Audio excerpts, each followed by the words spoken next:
আমাদের ইকুরিতে মে দিবস উপলক্ষে বা শ্রমিক দিবস উপলক্ষে একটি নাইট টুর্নামেন্টের আয়োজন করা হয়েছে, আপনারা দেখতে পাচ্ছেন। তো খেলাধুলা আসলে একটি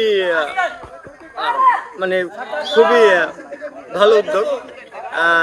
আমরা যে এই মে দিবস উপলক্ষে বা শ্রমিক দিবস উপলক্ষে যে এই আয়োজনটি করতে পারছি, এজন্য আমরা আর কি অনেক আনন্দিত।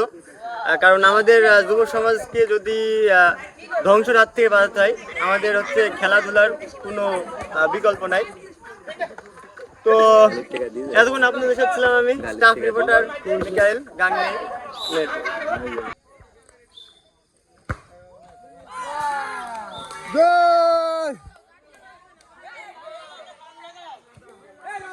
সুন্দর একটি গোল দেখতে পারলাম।